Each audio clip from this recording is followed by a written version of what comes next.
Well, hello everybody. Here we are underneath a Transit Mk8 350 medium wheelbase, high top, but this applies to all Transit rear wheel drives from about 2013 or maybe before. This technique can be used on any vehicle actually. We all struggle with getting the pinion away.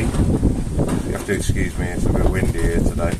We all struggle with getting the pinion away, pulling it off. They all use a puller online, and I've seen some of them shear off, some of the pullers shear off. You've damaged your bearing puller. I've seen some people struggling away, battering them off, all sorts.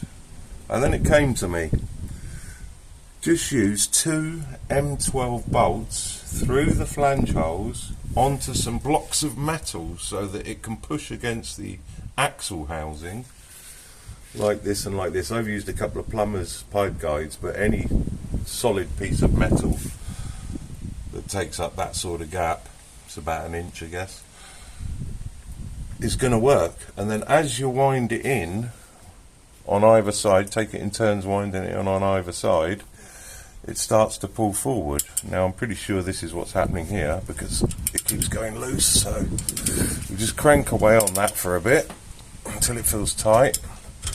Swap over to the other one, and as you could see, that shifted then. Watch, that little block there is starting to shift because it's now loose in the hole, so that must mean it's moving forward. Yeah, it's got to give that a couple more turns now. Straighten that back up again. Now that one shifted. See it shifting? That means that's going loose that side. So basically you're walking it out.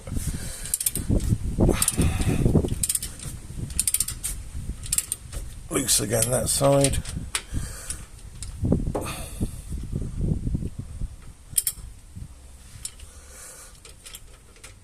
It's a bit awkward one-handed when it doesn't want to be grippy. Right, got the grip.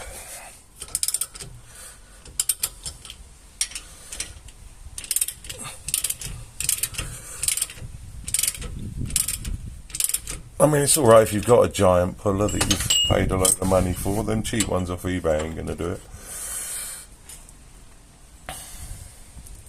Yeah, let's try and set it down there for a second.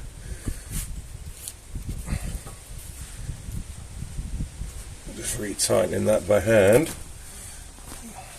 I must be getting much more progress now. This way doesn't cost you anything. If you've ever changed your brakes on a Transit, you've got to, and don't throw away those bolts that they tell you stretch. I bought new bolts for mine, and so I've got these old bolts that I kept just in case I needed them. And look, they're coming into their own. You never know what an old bolt can do.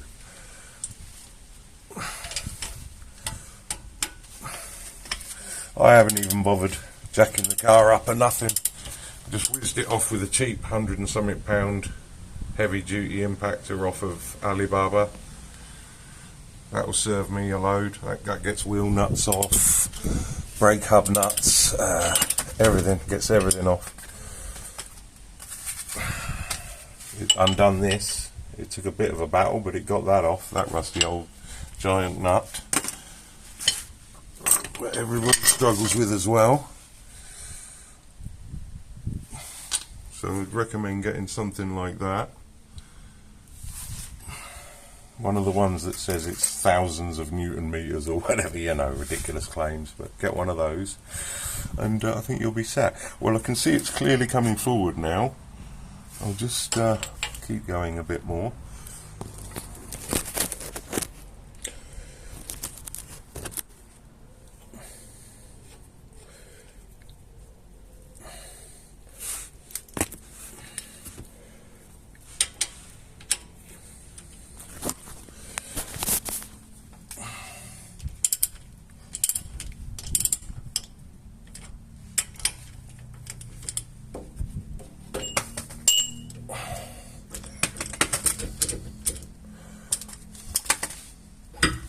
Boom, bingo.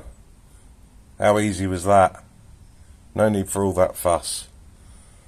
And that's controlled. That's as easy as operating your ratchet. And the real, when you're